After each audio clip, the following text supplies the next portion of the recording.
Well, good afternoon, good morning, or good evening, depending upon where you are in the world, and welcome to today's DevOps.com webinar.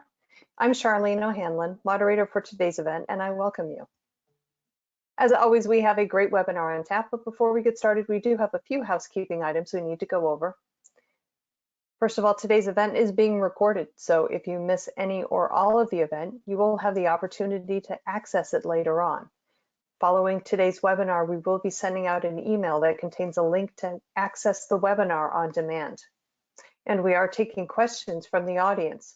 So if at any time during today's presentation you have a question for our speaker, please don't wait, don't hesitate, just use your GoToWebinar control panel and submit your questions, and we'll try to get to as many as we can near the end of today's webinar. And also at the end of today's webinar, we are going to be doing a drawing for two $50 Amazon gift cards. So please stick around. Hopefully you'll be one of our lucky winners. All right, with that, we'll go ahead and kick off today's webinar, which is communicating risk. What to do when you can't test everything. Our speaker today is Jenny Bramble, who is Senior Software Test Engineer at WillowTree. Hey, Jenny, how you doing? Doing great. Really excited to be doing this webinar today.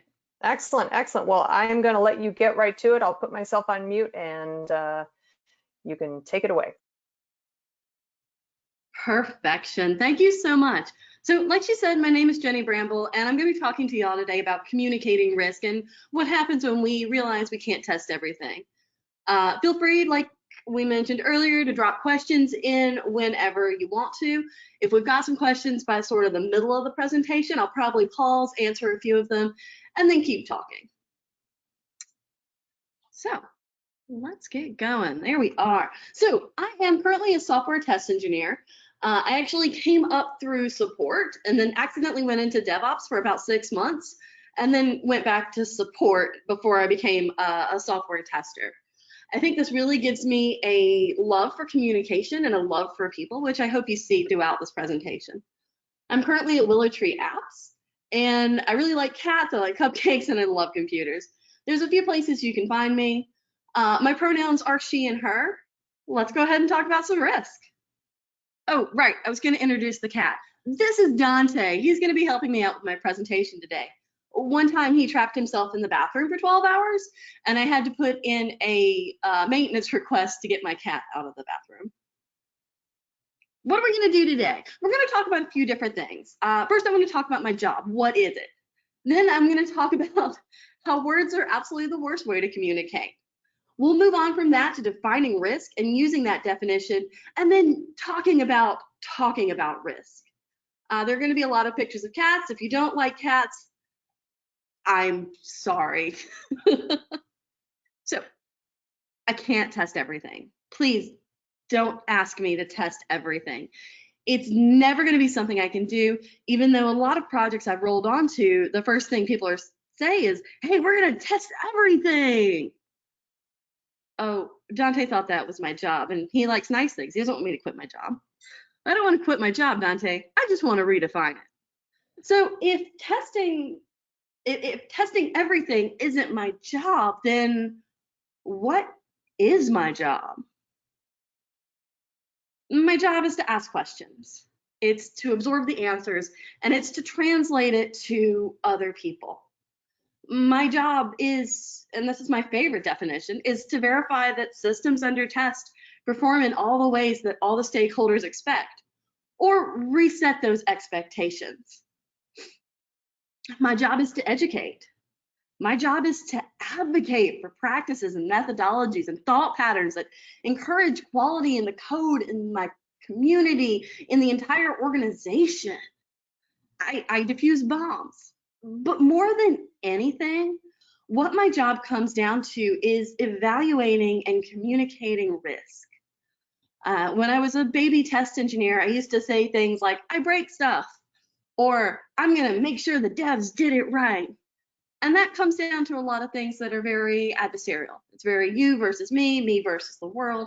So these days when I think about my job, I think about it in terms of expectations and risk. What expectations do people have of the system, and what are the risks of the things that we're looking at? How does that translate to the real world? How does that translate to my team? Risk is a huge, huge part of this. Oh, Dante thinks my job is also feeding Dante. So my job comes down to one thing. It's communication. At the end of the day, 90% of what I do in my day-to-day is communicate. And one of the main things that I communicate, one of the main things that I talk about with everyone on my team is risk. And everyone knows what risk is, right? Yeah? Okay, great. Then presentation over. No, don't log off. We're still going.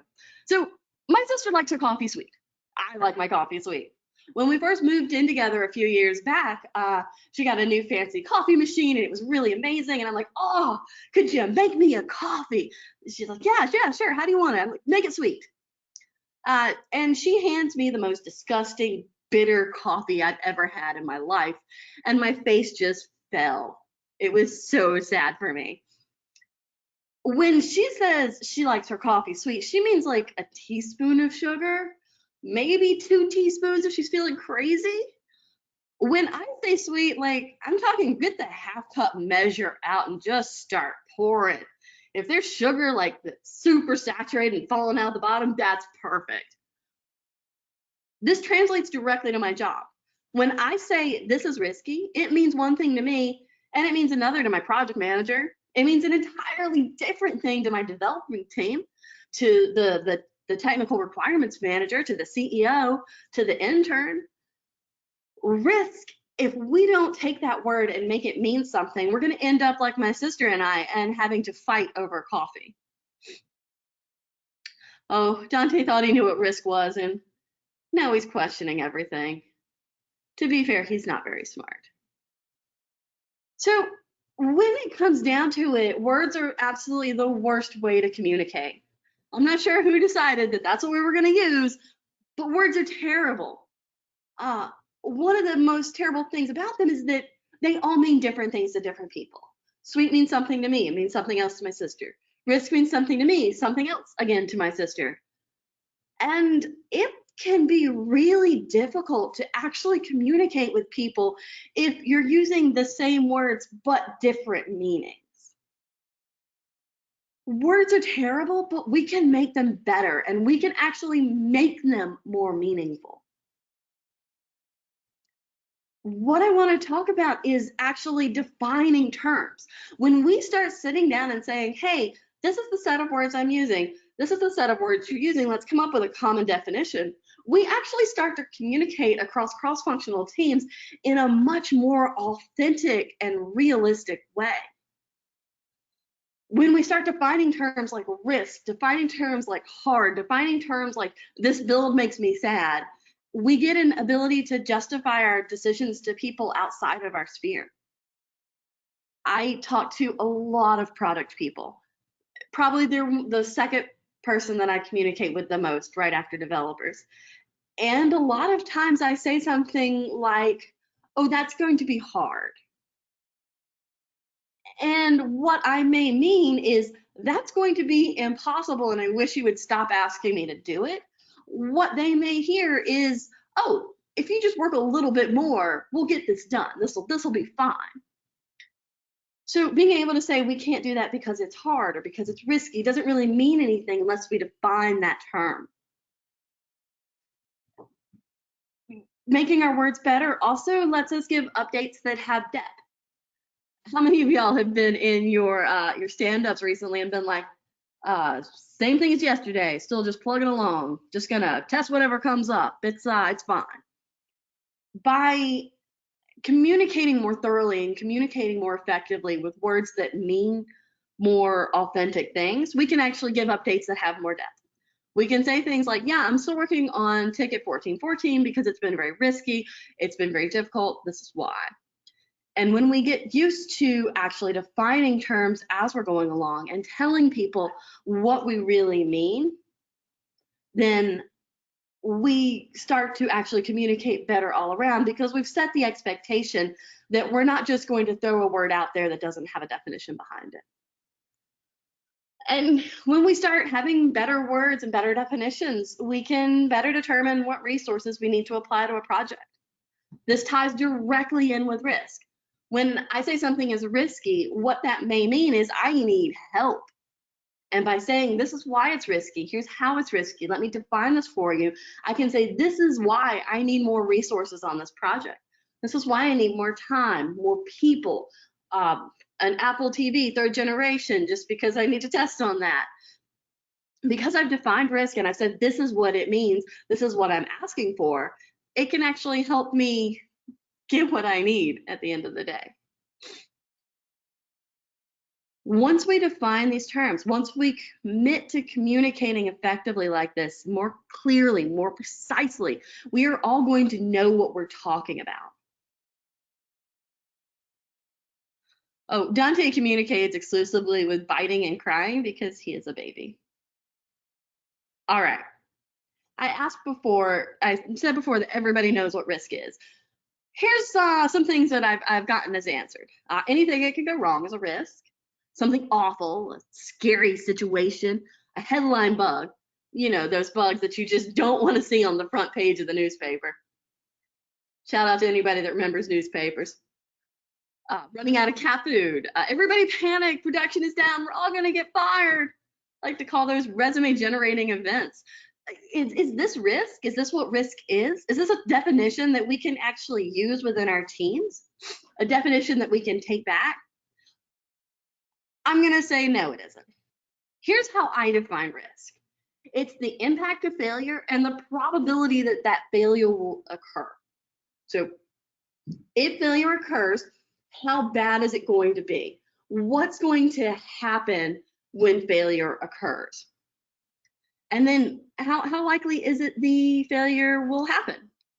Like, are we talking about something that will never happen, that will always happen, that might happen, that we saw once about 10 years ago? That's a probability. Don't worry, I didn't actually give the cat wine. There is cat wine out there. I don't own it, I swear. So let's start with defining the definition of risk. I told you that it's impact of failure and probability of failure. So what is impact of failure? I'm going to define this as any potential negative impact contributes to the risk. Any potential negative impact contributes to the risk of an application or feature. And the impact of failure is what happens when it goes wrong. There can be several different impacts for a single feature, depending on how it fails. And I like to group them into kind of 3 buckets. The first bucket is technical. So that's your loss of data, your introduction of security flaws. Something goes wrong on kind of a technical level. This can also include people can't log in, buttons don't work, flows cannot be followed. The second bucket is a business impact. So maybe revenue can't be collected. Maybe critical functions can't be performed. I worked on a medical adjacent piece of software that had like checklists you had to fill out. And if you filled out a checklist a certain way, another checklist popped up. Well, if that second checklist didn't pop up, that could potentially be a business impact. It could be a regulatory impact due to the type of software that is. And the third type of impact is morale. And I think this is one that we don't talk about enough as technical humans. When a user has to utilize a workaround, or they have slowed workflows, or something else is going wrong, or they show up next to your desk with pitchforks and torches, you know, I'm joking a little bit on that last one, but I worked at a job where we actually were mostly supporting internal users. It was like an admin console, very important, very cool. And we would release on Tuesdays. So Tuesday night, we would all be there, we'd release, it'd be awesome, we'd high five, and we'd go home. And then nearly everyone would come in late the next day because whoever got there first heard from the users first about how they hated everything we released. And that's a morale impact on a lot of different levels. That's our users are unhappy, our developers are unhappy, our product people are unhappy. And that's no good. So that's an impact. In short, the impact of failure is what is impactful to the company. What changes how your users view your systems, how your users interact with your systems, how product looks, how the business works. All of these things are an impact of failure. And Dante thinks that the impact of leaving him for the weekend is everything falls off the table. Funny story, now that we've been home for 6 weeks or so, everything still falls off the table, quote unquote. So that's impact. Let's talk a little bit about probability now. So this is the likelihood that the application, feature, or use case will fail. And if y'all are anything like me, as soon as I say this, you're like, oh, but we don't know. And that's true. We really don't know. A lot of times, calculating our impact and calculating our probability is an exercise in educated guessing. So keep that in mind. We're going to get a little bit more into that in a moment. So whenever I'm talking about probability of failure, there's a lot of different places to start getting answers to that question. So has it failed before? Are we working in an area of the application that has failed before? Did we implement something similar somewhere else and that failed? Were you at a job like 2 or 3 jobs ago and you implemented the same library and things went bad? Have we changed our team up a little bit? Have we done anything that is going to introduce a likelihood that something could go wrong? And I love historical data. If you don't have historical data at your job, you probably do have historical data at your job, just no one can find it. And that's that's also a concern. So look at defects. I'm a tester. I love testing. I love doing this sort of thing. And one of the things that I do as a tester is I look at defects all the time. Defects are where the expected behavior of the system is not matching up with the actual behavior of the system. And that can actually teach you a lot about the developers on your team. Have they done something similar in the past and seen a similar defect? Is there a particular type of defect that they tend to generate? Have there been a lot of defects in the past for this particular feature? By looking at the issues in your Jira board, on your Jira board, or wherever you keep them, you can actually get a really good idea of the fragility of different parts of the code. Tribal knowledge, another one of my absolute favorites. There are people around you that know everything about the system. My favorite little bit of tribal knowledge is at one point I was at a job and we wanted to implement drag and drop upload. And my team was like, yeah, drag and drop, drag and drop. And I'm like, y'all, we just implemented this on another team somewhere else. But because the two teams hadn't actually been talking and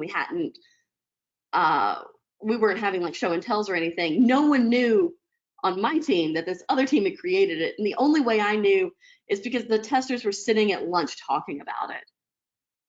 This kind of tribal knowledge that isn't widely disseminated or isn't available everywhere can really mess you up. QCAs and RCAs, so root cause analysis, or actually don't remember what the Q stood for, but basically root cause analysis. When something goes terribly wrong in production, you look back and you say, okay, what went wrong? How can we fix that? How can we do something to prevent that in the future? This can be a fantastic bucket of knowledge because you can see the root causes and say, okay, I know that this failed because of a database error, because we hadn't put the right permissions on this particular database. That's something I should check. And that's something that may cause the probability of failure to go up if we're working pretty hardcore with the database. Finally, the person that's been there forever and knows everything.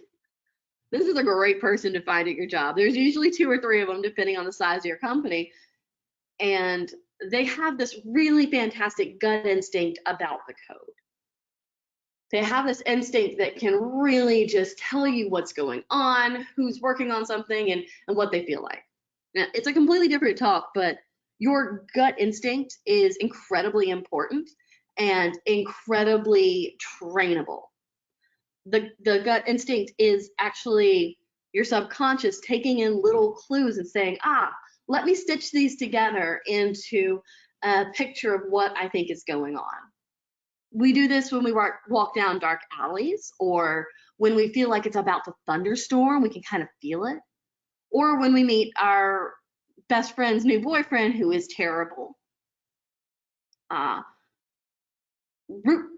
Risk assessment sessions are actually a good way to train your gut instinct, and I think I'm going to talk about that a little bit later as well.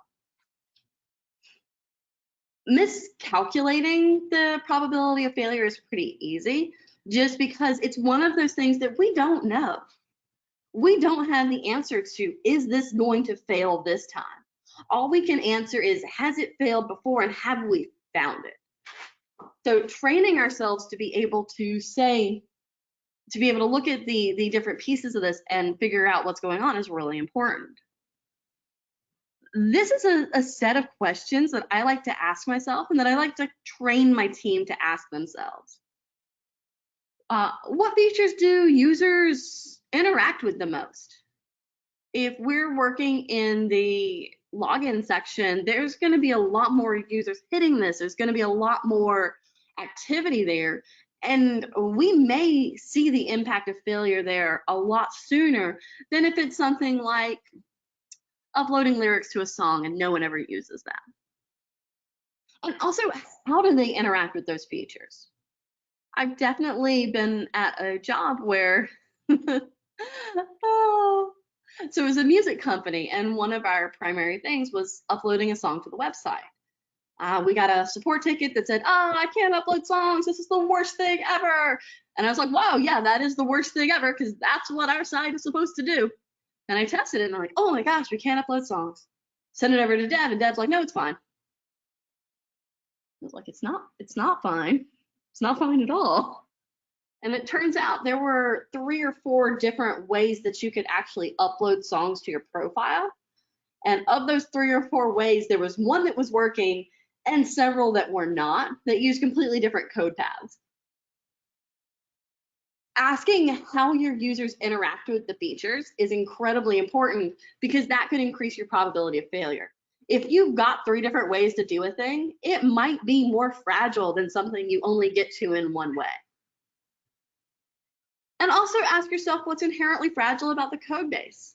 Is there a piece that we know is not robust? Do we go out and hit a third-party API that we know is a little bit sketchy? Are there external changes to consider? What external to your code base could potentially affect what you're doing? This can be stuff like, oh, it's a new database. Oh, we upgraded to something or other. All of these things can definitely increase your probability of failure, especially if they're brand new. The last 2 questions are probably my favorite on this list. How do you feel about it, and are you proud of the feature? When we start asking ourselves how we feel about something and if we're actually proud of it, what we start doing is we start engaging that more emotional component of ourselves and of our jobs.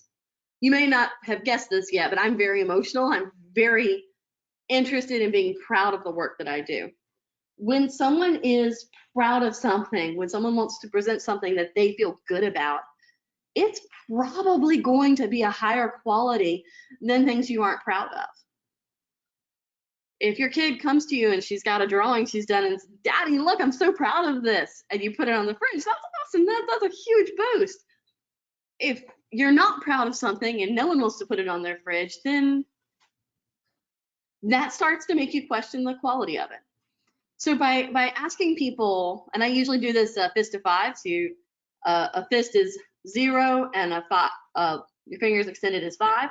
So fist to 5, you can do 1, 2, 3, 4, 5, and a fist. How proud are you of it? Then 1, 2, 3, throw. You throw a 3, you throw a 1, you throw a 2, you throw a 5. 5, you're super proud of it. Absolutely ready to go to production. A 2, then we need to have a conversation. Again, these are incredibly educated guesses about what may fail, when it will fail, and how it will fail. That feels a little bit pessimistic, so I definitely wanted to let you know that there are good guesses and bad guesses. The more you do this, the better your guesses are gonna get. And Dante's pretty sure jumping off the roof has a lot of risk. He's an inside cat now. There are other types of risk. We've talked about impact of failure. We've talked about probability of failure. We're going to talk about more things. These are factors outside of your feature, use case, or application. And here's a couple of them. A modified timetable. In general, we think, oh, less time means this is going to be more risky. This is going to be a concern. More time is also potentially a concern. I used to work with a developer whom I love. Every time he had extra time, he would refactor something. Doesn't matter what it was, he'd refactor it. That's when I learned to start reading people's PRs, because a refactor introduces risk. You've also got environment issues. Has something changed? Have we all gotten new laptops? Did we just upgrade Xcode? Has all this happened? Newer, inexperienced team members. This has been me more than once. A new team member is an amazing addition to your team because they bring new questions. They bring new eyes. They bring new passion, but they also bring new mistakes. If you don't know that there's incredibly complicated business logic and we don't have it written down, then you might miss that. And that could be a risk. Natural disasters, one of my quote unquote favorite types of risk. About 2 weeks ago, there were horrific tornadoes here in North Carolina, just absolutely tore through my sister's farm. And I had to go help. Pandemic aside, I needed to go help out. So my team lost one of their most experienced testers for about 3 days right before release because it's a tornado, you know? You gotta fix the house, gotta fix the fences, gotta find the horses, find the goats. Natural disasters are a really interesting type of risk, and not generally one we can always say, oh yeah, it'll absolutely happen. But there's definitely some areas where we can say, yeah, so North Carolina, we see a lot of hurricanes in this period of time. That could potentially be a risk. Sometimes we see 2 or 3 flakes of snow and the city is shut down for 3 weeks. Also could be a risk. Sickness. I had a scrum team that was out for about 3 weeks off and on because of the flu. And as now we're seeing, there can be other effects of these sorts of things. Get your flu shot, y'all. Outside pressure. I don't know how many of you have had your CEO walk by and be like, is that thing done? Because I certainly have. And that can introduce risk because then you might do something different that you wouldn't be expecting earlier. Finally, there's industry-specific risks. I worked for a digital marketing company for a while. If y'all tried to buy a mattress, we probably tried to sell it to you. So Facebook updates their APIs occasionally. Google updates theirs occasionally. And this was an incredible risk for us because we were never quite sure if our stuff was still going to work after these updates. So we had to kind of calculate in that at some point, these things were probably going to change and they might change dramatically. These are not always risks we can mitigate. This talk is absolutely not about mitigating risk. It is about recognizing risk and bringing it to the team. So even if it's something we can't mitigate, it's something we need to be aware of.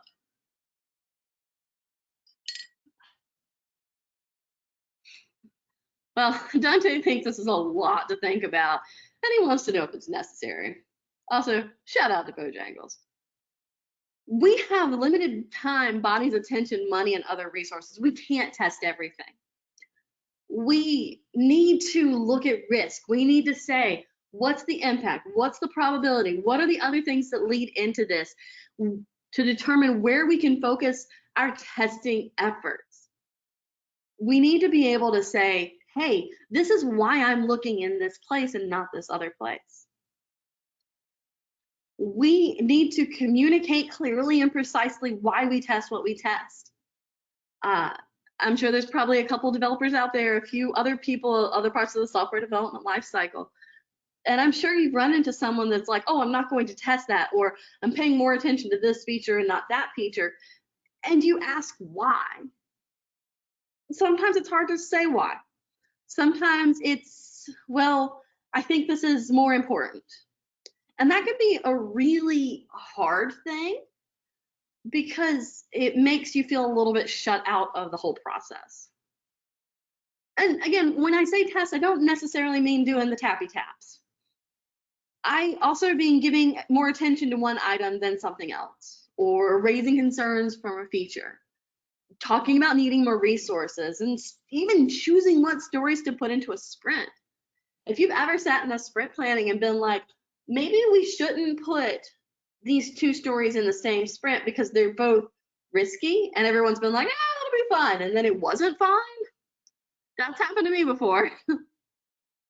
Also asking for more time and determining where you want to put your manual versus your automated testing efforts. All of these things are driven by risk. They're driven by our desire to have a quality product and a quality system. So by talking about risk, by defining it within our teams and saying, hey, let's do a risk assessment session and like actually talk about risk, tell each other what we mean, we can have better conversations and we can actually create an ecosystem in which quality can thrive. Oh, and Dante definitely thinks we should have a very serious discussion about risk. No, he just wants to take naps. So I've talked a lot about risk and about what's going on here, but why? Is this actually a good idea? Is this something that we're interested in doing? Let me tell you a story about a product. Okay, gonna set this one up for you. So we're all in like the biggest conference room. There's a crazy funky light on top because it's a startup. And the developers are looking sad in the corner. I look like I've been crying for a week in the corner. The product guy is sitting over there and he's all thumbs up and smiles. And he says, all right, y'all, we're gonna put this thing out there. It's been in alpha for like 6 months. We're gonna put it into beta. We're gonna put it out in front of our people. And there is an audible groan from everyone. Everyone in the room just melts a little bit. It's like, what? What's wrong? What's wrong? We're like, we can't. It's too risky. There's like a dozen bugs going on. There's so much tech debt. What? We cannot possibly put this out there. And he's like, I don't understand. And I said, what if we assess the risk of all the defects we've got out there? And someone else goes, wow, that's a great idea. And I go, yeah, I have a presentation on it.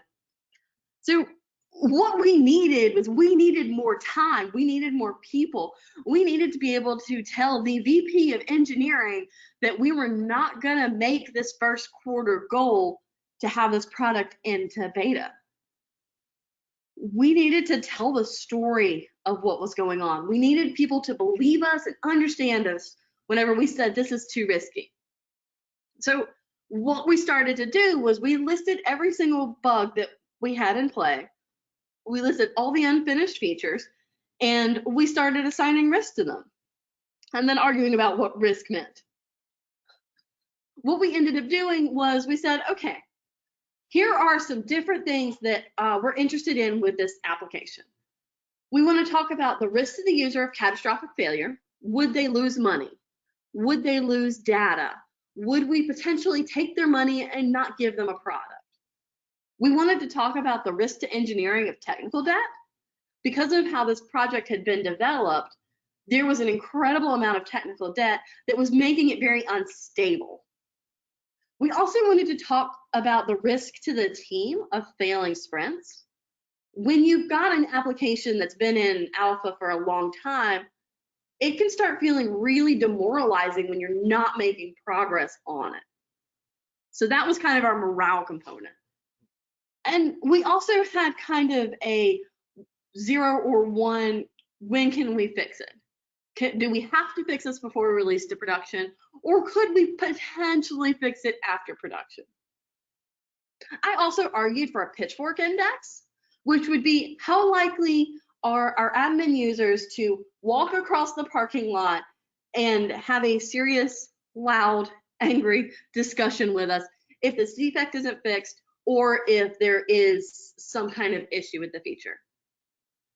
So we went through every single one of these. We made a gorgeous spreadsheet. We presented it to the VP of engineering, and as we were talking, as we were showing him these numbers, he got visibly more pale because he was starting to really actually see what the risks were of this application and how it could potentially affect everyone. Our conversation turned into action, and we actually gained the extra time to harden the product. Not only did it not release in Q1, but it didn't release until Q3. I left in Q2, but I did hear that it actually got out there to the beta group and they were using it by Q3. So that was pretty cool. Now, when I talk about the real world example, I mentioned we started making this risk matrix. We started actually taking the words and turning them into numbers. This is going to include a little bit of math. Unfortunately, Dante doesn't really like math. It's okay, Dante, neither do I. What we want to do is we first determined a rating system. So our rating for this particular thing was 1 to 10, with 10 being catastrophic and 1 being not catastrophic. And that was, it can be a little bit dicey there because you do need to describe what's a 1, what's a 10. These days, I really like using a 1 to 5 scale because I feel like the granularity of a 1 to 10 is not necessary. It doesn't really matter what your rating system is as long as it's consistent. So numbers and phrases, occasionally I like to use emojis because everybody knows what a poop emoji is, but really they kind of track back to numbers.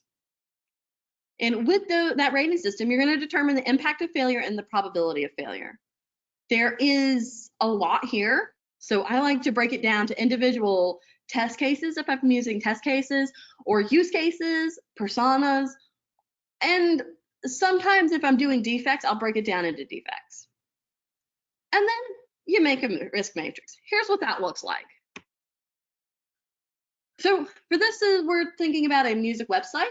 Uploading songs to your account is our golden path. Setting a song to fans only is incredibly important because that's how our artists get fans. And then adding lyrics for a song no one really cares about.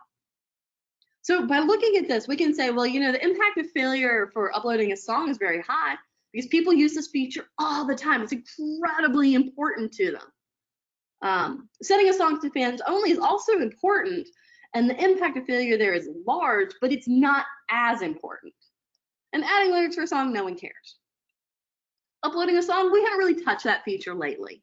We've touched some stuff around it, but we haven't touched that. We're going to say it's the likelihood of a 4 that it'll fail. It's also very well tested.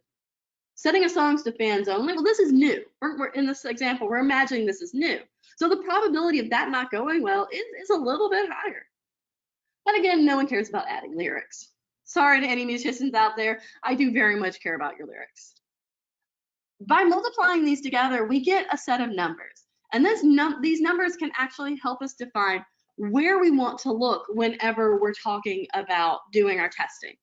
Like for this, I would definitely start doing some automated testing around setting a song to fans only, just because the risk on it is higher. Other things that you can put into a risk matrix, usage, fragility, merges. I was at a company where we actually had 6 or 7 teams that had to merge together, and it was very confusing and kind of terrible, but we actually started including that as a risk. Environmental issues, user frustration, user familiarity. If you're changing something that people know and love, that can definitely be a risk. This is also going to vary depending on the phase of the project and what environment you're in. Complex or simple, as long as it gives you the information you need, you've got what you want out of a risk matrix. And we should always discuss risk with as many people as is useful. I generally like to have a representative from dev, a representative from product, and 1 to 2 testers, depending on the testing efforts involved. You don't want everybody because these meetings will almost always devolve into arguing at some point, and you need to be able to keep a handle on that. Actually, I have an entire presentation about doing risk assessment sessions, and human management is a huge part of it. So anybody that may have a view into the product that is unique, that's someone that you actually want to have in the room with you. We are getting a little bit close to the questions time, so if you've got some questions, now's a great time to throw them out there. I have a couple of questions that I would love to answer, so please go ahead and ask them. Yes, and no friends were harmed in the making of this presentation. That is a baby possum. Dante loves baby possums. So one of the reasons that we're talking about risk and that we're having these conversations, defining these terms, doing risk assessment sessions, is because the more we talk about risk, the better we are at our jobs. We're going to start identifying and publicizing places in the code that make us nervous, things that feel a little off. We're going to start actually having a concrete way to talk about our gut instinct. And we're going to start getting our gut instinct out there and sort of infecting other people with this idea that there's places that are fragile. Everyone involved gets a better idea of what's changing with the features that we're implementing or what new things we're implementing and how concerned test may be about it. One of my favorite things is that testing actually becomes more accurate. We can better predict how long we're going to spend on a feature because we've sat there and we said, this is how risky it is. This is how much extra time I need to do exploratory testing. And as we're doing that, we're letting other people be better at predicting our testing burden. We're becoming a more cohesive team. We are becoming more cross-functional, and we are really taking that time to make everyone better. Better teamwork comes through better communication. We can use risk for more thoughtful testing and more thoughtful communication. The thoughtful, intentional testing is so important. A lot of times we feel sometimes like we just throw ourselves at the code. We're just like banging away. We're doing so much ad hoc and exploratory testing. But really, we can step back and be very intentional, very thoughtful about it. And we can start talking about where do we spend most of our time? Are we looking at the places that are most risky or just the easy things? Do we have enough resources for the testing burden we've got? And are we delegating? This lets us self-evaluate as testers and gives us another way of describing our growth. A lot of times it's difficult as a tester to say, hey, am I growing? Am I a better tester today than I was 6 months ago? How do I know? By looking at risk, by evaluating risk and saying, yes, I am focusing on these places that are risky, I can identify them, then we can start saying, yeah, I am actually a better tester than I have been before. And it gives us an idea of what we're going to test within a sprint. If we can take a sprint and say, you know what, these 4 things are way more risky than these 6 things, we can ask people to work on the more risky things first so that we have more time to test, more time to look at integrations. We can talk about where we get the most bang for our buck. What needs attention? What doesn't actually need attention? And again, what's a good candidate for automation?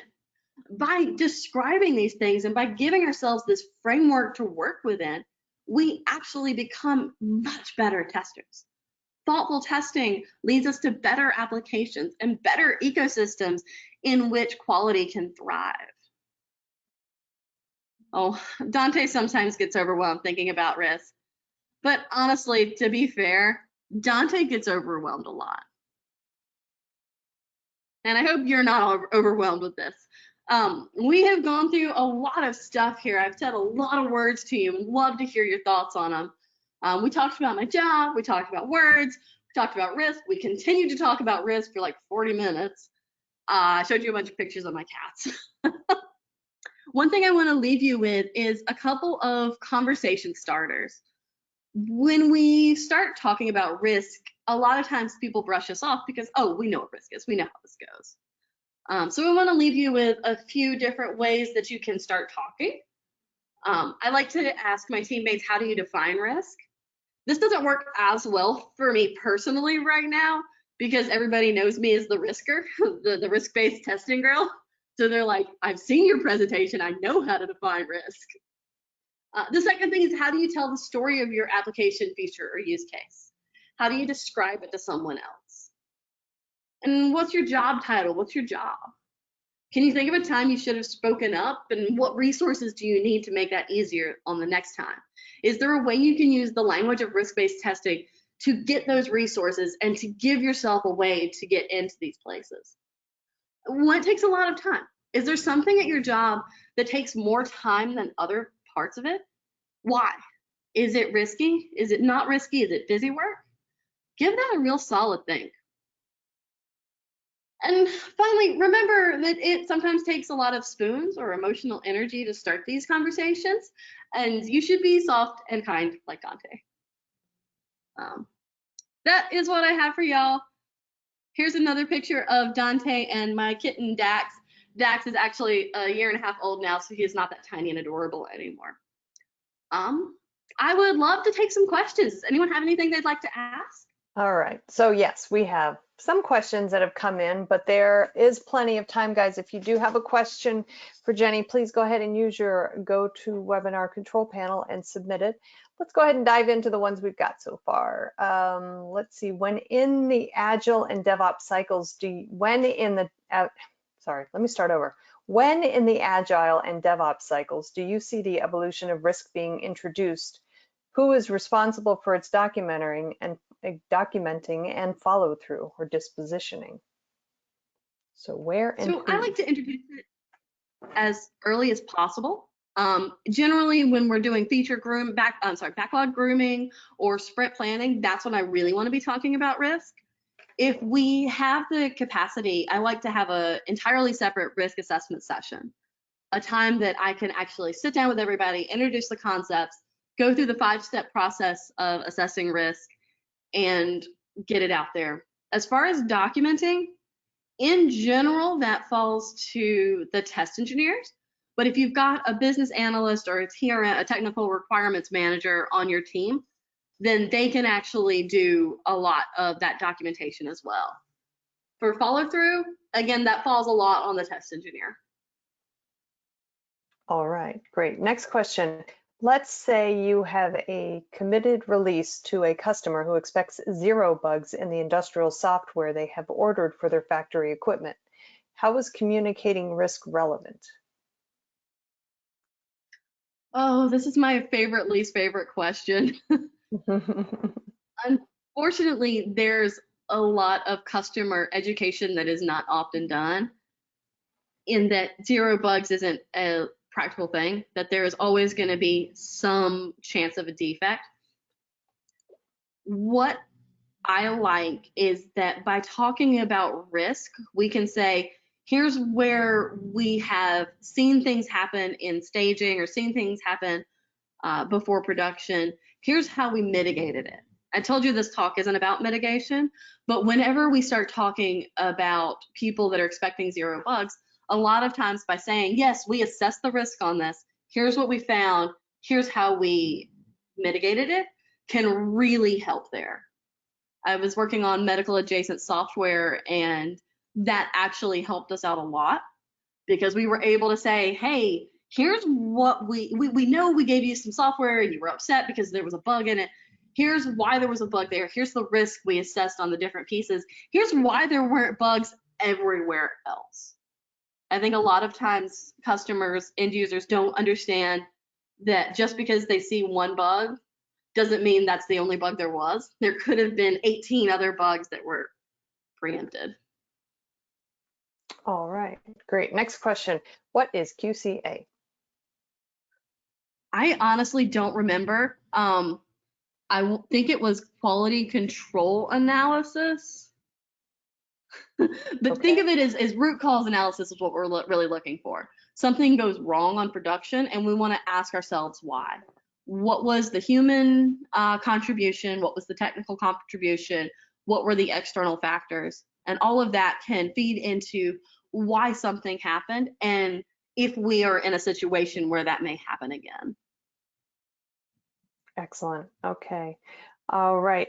We are just about at about 10 minutes to the top of the hour. I think we have time for 1 or 2 more questions here. Next question. Thank you very much for sharing this great information with us. I have a question regarding related to unit tests and code being fragile. What is the role of good code coverage metrics? Would that not enable to eventually test quote unquote almost, or parentheses, almost everything and minimize risk? I believe QA's job should also be to motivate developers and other QAs to make sure we have good test coverage. And it goes on to say manual testing should be used to figure out if we have gaps in test coverage only, becoming less and less over time. Do you think this is a realistic approach? I would love to that one.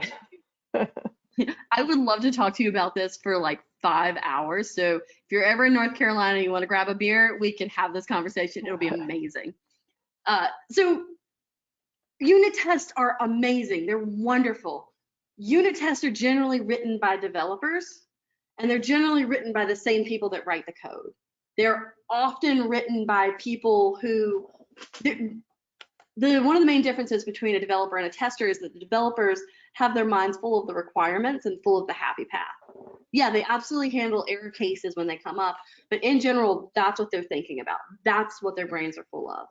Testers have the space to think about the terrible things, to think about the users that are malicious, the users that are not at their best. So whenever we've got full coverage with unit tests, we might have full code coverage, but we're not going to have full case coverage. There's always going to be some way to get into something that is going to affect it and can't be caught by unit tests. In general, unit tests should be the smallest possible piece of code, but if you've got a chain of things that need to happen for this defect to happen, we're always going to miss it.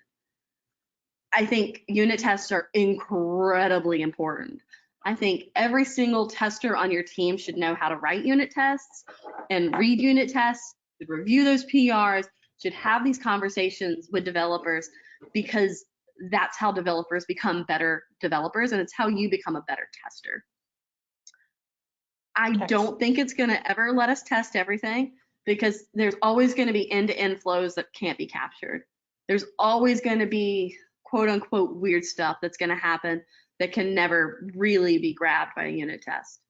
They absolutely can help us get the simple stuff out of the way, and the things like dates, time, math, all of that kind of thing that's more difficult to test as a human and a little bit more boring. I think it's a realistic approach, absolutely, to have as much test coverage as possible through unit tests, through automation, and I think manual testing should be used to cover the gaps, but there's also pieces that just can't be covered with unit testing or automation. All right. Okay, great. I think we have time for one more question here. Oh, by the way, QCA, I got an answer for you. QCA is qualitative comparative analysis. There we go. Thanks, Allison. Okay. All right. Next question here. JavaScript is a single thread runtime to call multiple APIs return. By design, it does not check the return or not. So what is the score of this risk? Because it happens all the time. I am not a developer. This is not a question I can necessarily answer without sitting down and talking to one of my developers. It sounds like it would be pretty high to me, but again, I don't really have the experience to answer it effectively. Well, maybe something that you can follow up with Alan with after the webinar, after having a discussion with one of your developers to get that answer for him. Yeah, absolutely. Shoot me a message on Twitter and I will be glad to. Yeah. I did see that there was a question about the 5-step process. Oh, yeah. Yes. I have a 5-step process for doing risk assessment sessions, and let me see if I can find it in my keynote really quickly. But basically, it is a method of figuring out risk and running these sessions. That way, oh, here it is. Is this it? I think this is it. Oh yeah, there it goes. Oh my gosh. And it's almost up at the right place even. If your question is, do all of your slide decks look the same? Yes, they do. There we go. So 5 steps to a well-run formal risk assessment session. First one is pick your features. So you pick the list of features that you want to work with. You choose a rating system, which is your 1 to 5, your high, medium, lows, your emojis. Then you level set that system by deciding what is a 1, what is a 5, what's something in the middle. And you usually argue about that for a while. The next piece is you assign values. So you assign values to all of the features that you're talking about. And then you have to reevaluate, because as you go along, you're going to start comparing features one to the other, and that might change the level setting of your system. Like I said, this is an entirely separate presentation because this is a pretty big thing. I've run a couple of workshops on it. It's been really popular. I think I've got a blog post out there about it as well. Excellent. Okay. Well, we're about 4 minutes to the top of the hour, so unfortunately that is all the time that we have for the question and answer period. If you have a question that we didn't get to, or if you just have a question, go ahead and, well, just please know that the folks at Willow Tree will be getting a copy of all of the questions that come over, and so you will definitely get an answer to your question. Or you can also, I'm sure, tweet Jenny at Jenny Does Things. But before we get things closed out for the day, I do want to do the quick drawing for the 2 $50 Amazon gift cards. So without further ado, let's go ahead and do that. Our winners today are Christina S. Congratulations, Christina. And our second winner is Don P. Congratulations, Don. We'll be following up with both of you offline by email to get your gift cards over to you. So please check your inbox for that. Also want to remind the audience that today's event has been recorded. So if you missed any or all of it, or if you just want to watch it again, you'll have the opportunity to do so. We are going to be sending out an email later today that contains a link to access the webinar on demand. And the webinar is also going to be living on the devops.com website. So you can always go look there. You just go to devops.com/webinars, look in the on-demand section. It should be right there waiting for you. Jenny, what a great presentation. Thank you very much, especially on behalf of all the cat lovers out there. Good stuff. Thank you so much. This was wonderful. Completely happy to do it. Awesome, awesome. Also want to thank the audience for joining me today. This is Charlene O'Hanlon, and I am signing off. Have a great day, everybody, and stay safe.